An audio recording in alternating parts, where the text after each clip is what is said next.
ഇന്നലെയൊക്കെ സുനിൽ നരേൻ്റെ ഒരു പ്രകടനം അത് എടുത്തു പറയേണ്ട കാര്യം തന്നെയാണ്. അദ്ദേഹം ഇന്നലെ 4 ഓവറിൽ ഒരു 13 റൺസൊക്കെ വഴങ്ങിക്കൊണ്ട് അദ്ദേഹം എടുക്കുന്ന ഒരു പെർഫോമൻസ് ഉണ്ട്. അത് തന്നെയാണ് മിഡിൽ ഓവറുകളിൽ സുനിൽ നാരായൺ വരച്ച കഴിഞ്ഞു 15 ഡോട്ട് ബോൾസ് ആണ് നാരായൺ എറിഞ്ഞത്. ശരിക്കും തിലകും ഹർദിക്കും ശരിക്കും കുടുങ്ങിപ്പോയത് ആ ഓവറുകൾ. മിഡിൽ ഓവറുകൾ ആകെ 10-48 റൺസാണ് മുംബൈക്ക് എടുക്കാൻ കഴിഞ്ഞത്. അതെ, അതായത് അവരുടെ ഒരു തുടക്കം, അവരുടെ പിന്നെ പവർ പ്ലേയിലും അവർ തകർന്നടിയുന്നു. രോഹിത് ശർമ്മയും നമൻദിറും ഉൾപ്പെടെയുള്ള റിക്കിൾട്ടൺ ഉൾപ്പെടെയുള്ളവരെല്ലാം തകർന്നടിയുന്ന ഒരു സാഹചര്യത്തിൽ അവർ മിഡിൽ ഓവറിലേക്ക് ചെല്ലുമ്പോൾ അവിടെയും സുനിൽ നരേനാണ് പിന്നീട് അവരുടെ ഓവറുകളെ, അവരുടെ ബാറ്റിങ്ങിനെ പരീക്ഷിക്കുന്ന ഒരു കാര്യം കാണുന്നത്. അപ്പോൾ ഈ രീതിയിൽ സുനിൽ നരേൻ്റെ ഒരു പ്രകടനം ഈ ഒരു ഐ പി എല്ലിൽ നോക്കുകയാണെങ്കിൽ തന്നെ അദ്ദേഹം എല്ലാ മത്സരങ്ങളിലും ശരാശരി ഓരോ വിക്കറ്റെങ്കിലും നേടിക്കൊണ്ട് ആ മത്സരം എപ്പോഴും അദ്ദേഹം അതിലൊരു നിർണായക ഘടകമായി മാറുന്ന ഒരു സാഹചര്യം കൂടിയുണ്ട്. അത് നമ്മൾ നേരത്തെയൊക്കെ പറഞ്ഞാണ്, സുനിൽ നരേൻ എവിടെയും പ്ലേസ് ചെയ്യാവുന്ന, ബാറ്റിങ്ങിലാണെങ്കിൽ പോലും ബൗളിങ്ങിലും എല്ലായിടത്തും അദ്ദേഹത്തിൻ്റെ ആ ഓൾറൗണ്ട് മികവ് അദ്ദേഹം പലപ്പോഴും അത് കാണിക്കുന്നു എന്നുള്ളത്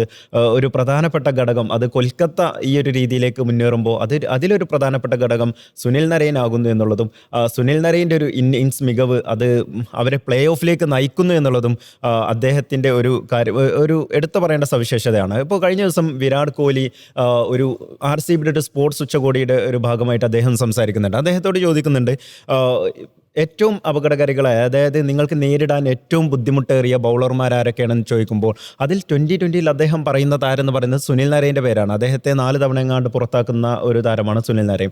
അപ്പോൾ ഈ രീതിയിൽ വിരാട് കോഹ്ലി, നമ്മുടെ കിങ് കോഹ്ലി അടക്കം ഭയപ്പെടുന്ന ഒരു 2020 ഭയപ്പെടുന്ന ഒരു ബൗളറാണ് സുനിൽ നരേൻ എന്നുള്ള കാര്യം കൂടിയുണ്ട്. അങ്ങനെ സുനിൽ നരേൻ്റെ ഒരു പ്രകടനം കൂടി ഈ ഒരു കാര്യത്തിൽ മറക്കാവുന്നതല്ല. ഈ ഒരു കൊൽക്കത്തയുടെ പ്ലേ ഓഫ് സാധ്യതയിലേക്ക് എത്തുമ്പോൾ, പ്ലേ ഓഫിന് അരികിലെത്തുമ്പോൾ, അത് പ്ലേ ഓഫിലേക്ക് എത്തുകയാണെങ്കിൽ കൂടി അതിൽ സുനിൽ നരേൻ്റെ പങ്ക് അത് നിർണായകമായിരിക്കും എന്നുള്ള കാര്യം കൂടി ഇന്നലത്തെ മത്സരത്തിലുണ്ട്. ഇതിൽ ഈ സുനിൽ നരേൻ്റെ റെക്കോർഡുകൾ ഞാൻ ജസ്റ്റ് ഒന്ന് നോക്കിയിരുന്നു. അതായത് അദ്ദേഹം ഒരു IPL സീസണിൽ പോലും 8ന്റെ മുകളിൽ എക്കണോമിയിൽ അദ്ദേഹം പന്തെറിഞ്ഞിട്ടില്ല. അതായത് 2012 സുനിൽ നരേൻ IPLിലേക്ക് വരുന്നത്. അതിൽ ആ സീസണിൽ 5.48 ആയിരുന്നു. പിന്നീട് 5.47 അടുത്ത കൊല്ലം.